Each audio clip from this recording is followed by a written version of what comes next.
Well, so many homes damaged all across North Texas, and the state itself, experts calling this one of our most costly storms ever. Those damages making many homes unlivable. So how do you protect your home when you're not there and protect it while repairs are going on? Here with some tips is Rania Mankarious. Thank you for joining us. She's a public safety expert and CEO of Crime Stoppers of Houston. First, I want to point out we've seen the damage here in North Texas, but it really is statewide. What is the situation down in Houston? Yeah, we're seeing the same. Many of our friends and colleagues have had these, pipes that have burst. There's water damage rampant throughout homes. And really, it was just an unforeseeable disaster. And what we're saying is what follows in those situations is scammers. Scammers see this as prime opportunity to leverage people's, bad fortune. So we really want to get the word out. Yeah, that is so sad that they take advantage of people when we're already in a tough situation. You got some tips for us, though, for preventing folks from being taken advantage of, especially while trying to get those much needed repairs. Absolutely. And the key is to just know that this happens. Know that there are people out there that are looking for this time to take advantage of you. So when a contractor shows up at your door, be wary. Get at least 3 bids on any piece of material that you want to change in your home.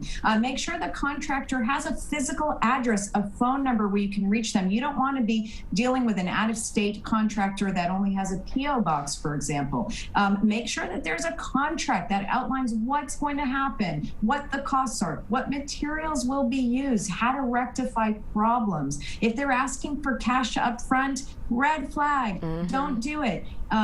Make sure that they are going to not undercut prices. If it's too good to be true, it probably is. And be on top of their work. If they're asking you to get permits, that's a bad flag, a red flag. If they're saying they don't have references, that's also a red flag. It's a lot of common sense, but in these times of chaos, people just, sometimes we just want to find a solution. And we're saying stop and think before you run or rush into anything. Yeah, we had one interview earlier this week. We were talking about once you get those insurance checks, right? If you got an insurance check, be sure not to sign that over to anyone. You have any tips in that area?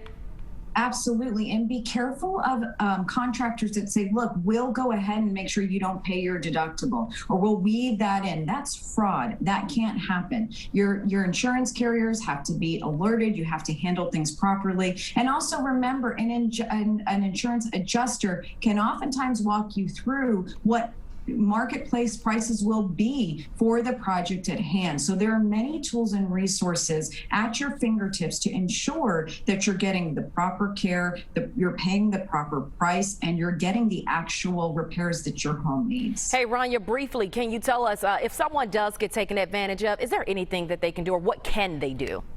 Absolutely.